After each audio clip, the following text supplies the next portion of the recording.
thoughts of after watching the film of the Cincinnati game? What kind of stood out that you didn't mention after the game? Not really. I mean, there's a lot of good things on film on all three phases. Um, just really happy with the team win. You know, it's a good environment, good day, and a great opponent. And I mean, I thought our guys controlled the game for the most part. You know, and a slow start on offense and defense. But I've said it before. I think Cincinnati, we just get used to what they were doing and what they're trying to establish on offense and what they're trying to establish on defense. And once we figured it out, I thought we were able to just kind of roll and control the game. How hard is it to tell that your team is improving when you're not playing P5 competition? Or is that something that even enters your mind when you're watching? Because coaches like to tell us we want to improve every week. How do you determine that when your opponent maybe isn't as good as the one you played the previous Well, week? I mean, obviously, if you look at the first series, Cincinnati made some great throws, and that was nothing. Regardless of whether it's Power 5 or whoever it is, I think the focus has got to be on what we're doing and how efficient we're being as far as our assignments. So we can only judge our guys. We can't really judge much on competition and the talent other than what we do as a team. I mean, blocking a guy is one thing. Missing him is another, right? But blocking a guy and having him beat us, that's another one too. So being able to just evaluate it on our alignment, our assignment, our technique, and then focus on the fundamentals of what we're supposed to execute. I think that's the most important part of what we're trying to evaluate.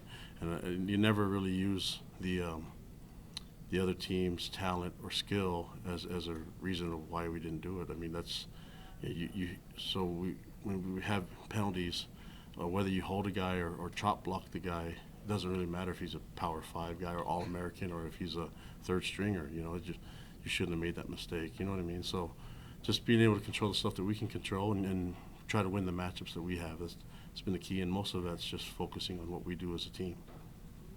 Being one game away from being bowl eligible, how you view that accomplishment being bowl eligible for your first year? Yeah, we have to continue the trend that was started here from Coach Mendenhall and his staff, and you know, we're one game away, and we have an opportunity to get that game this weekend, and that's our goal, is to win that 6-1. So you know, and then we can start making plans for the bowl game. So that's the goal, but until then, we'll have to go and get it.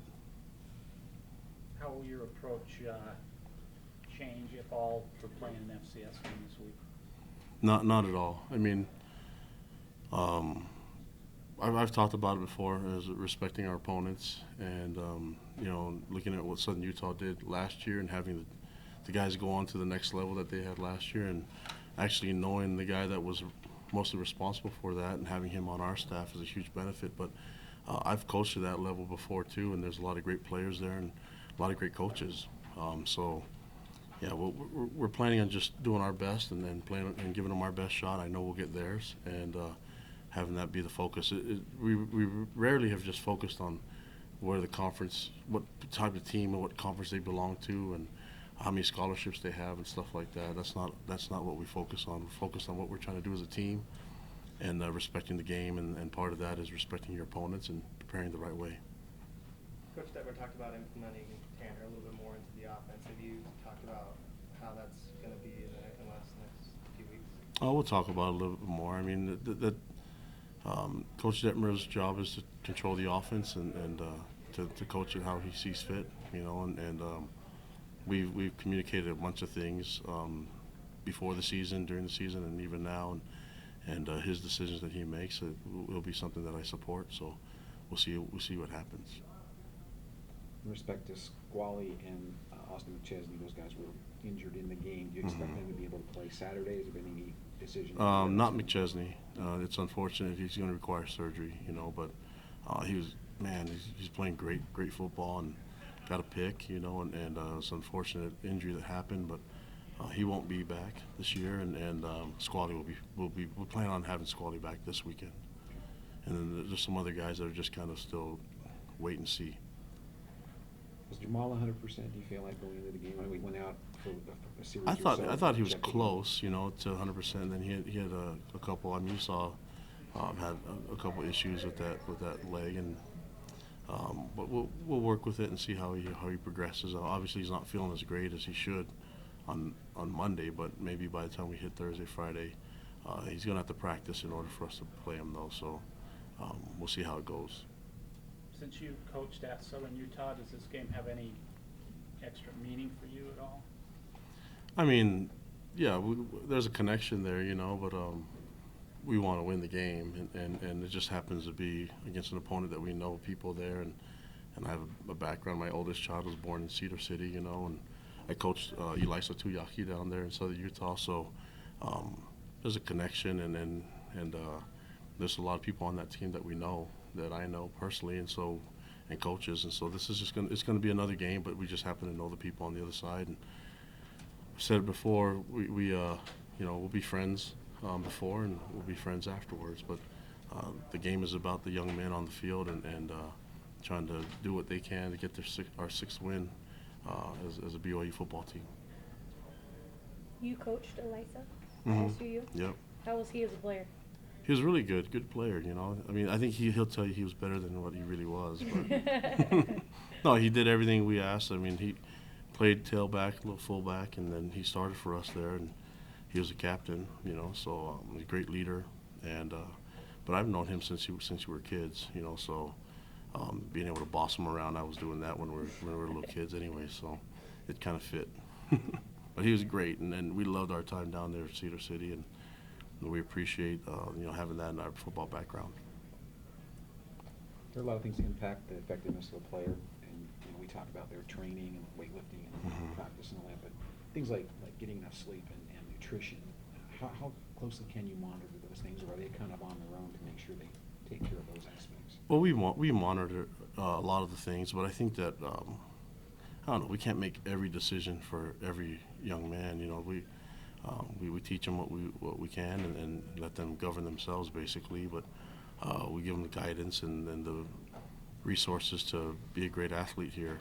And we're always going to work towards getting our guys in the best position to get what they can, and that has to do with nutrition and academics and a weight room and all the stuff that we can provide for them. We're going to do.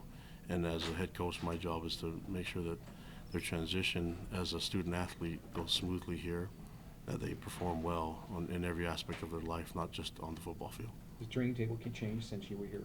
Yeah, it did a little bit, and I mean, how can you complain about free food? So,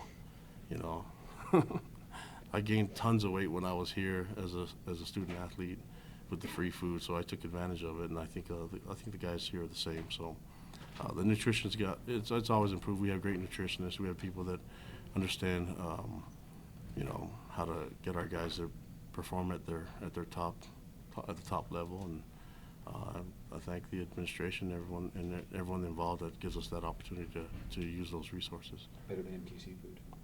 MTC food was great too.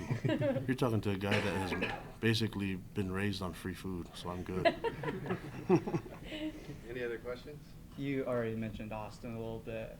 Troy and Diane are also two other true freshmen on the defense that have made big impacts. What can you tell us about their progression this year and what you expect from them moving forward? I think Coach Guilford's done a great job with the corners, and having having Coach Lamb and Tuyaki there to help them along the way, I think it's been really, really good for those guys in their progression as corners.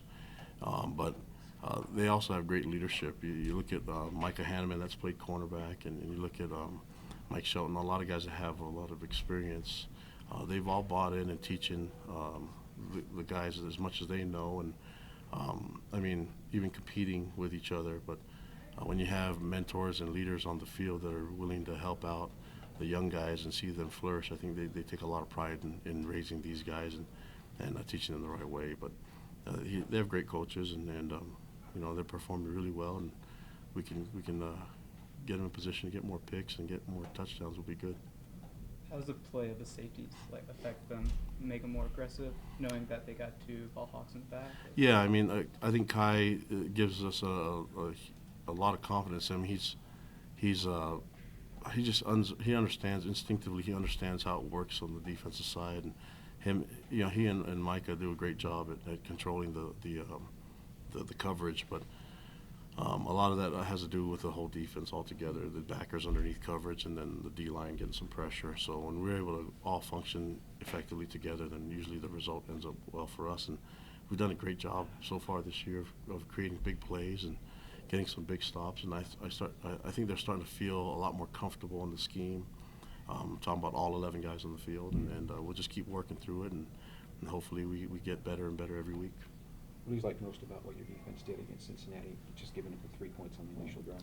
Yeah, controlling the run game. I think the first drive was a little bit hard, but we got out of it and forced the field goal. Even on that field goal, I think Micah Hanneman had a chance to block it. So the guys played well.